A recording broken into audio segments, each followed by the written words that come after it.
thank the gentleman for his fine speech, and all the board has experienced a continued case for the opposition.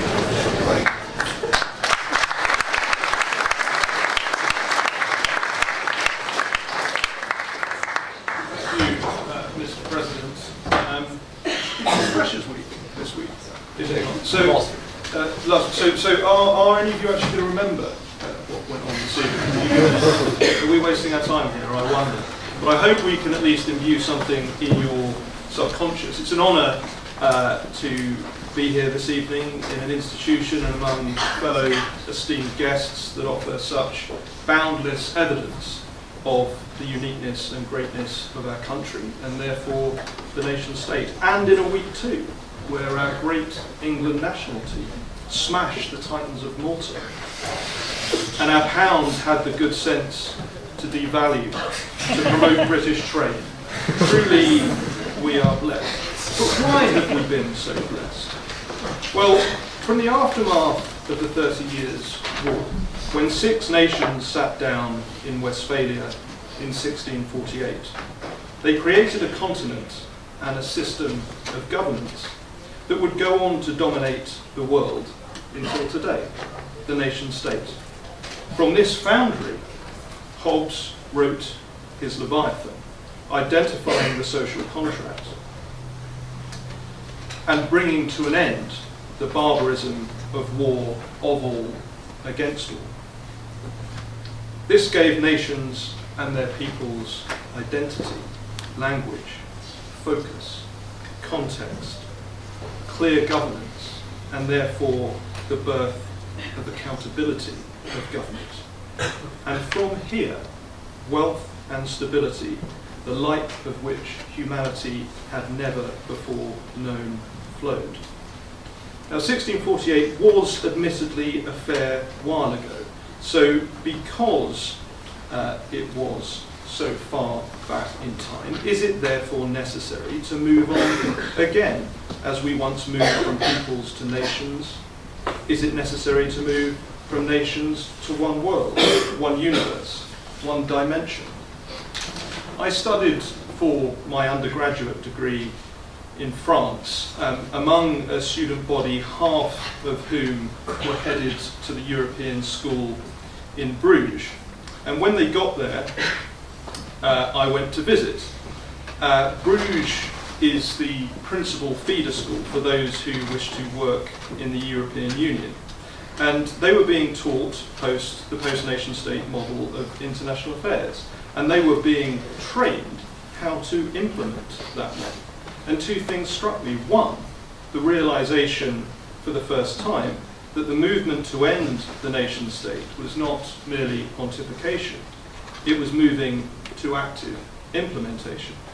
And 2, unlike the great comparable shifts of the past, it was not born of necessity or from a movement or will from the people, but by a narrow elite who have incorrectly assumed both necessity and desire.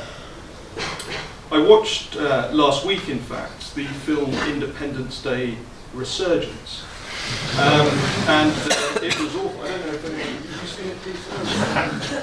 It was. I don't know how many of you have seen it, but there was an important idea in it nonetheless. It made the point that following the last alien invasion, which you'll remember from the first Independence Day film, nation states had come together to unify into one bloc to rebuff any future intergalactic invasions. Now, in the event of an alien invasion, I don't think there is even merit then in the total abolition of the nation state.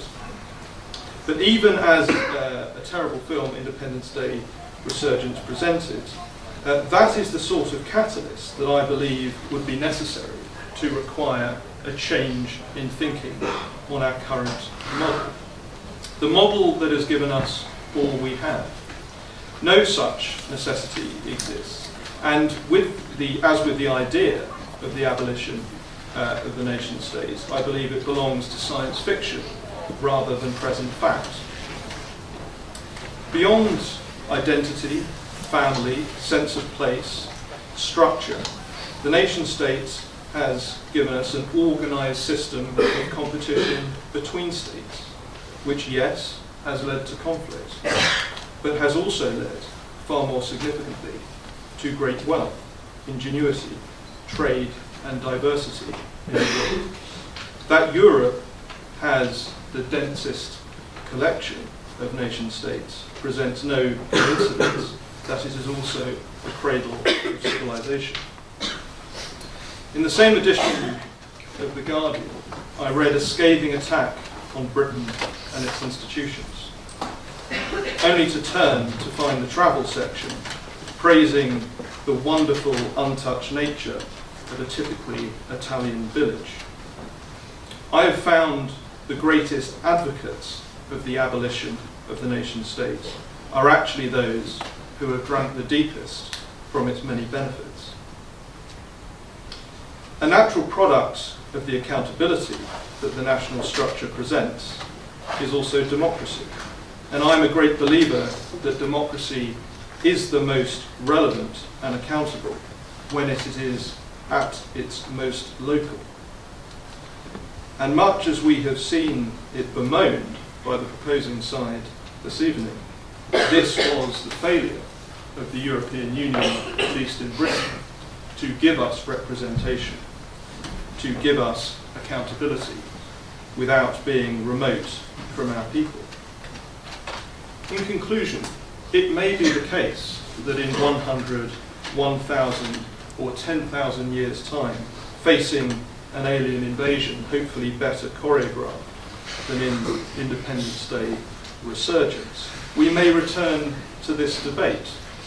But the question we face this evening is the nation state an outdated concept today? And I argue that it is very clearly not.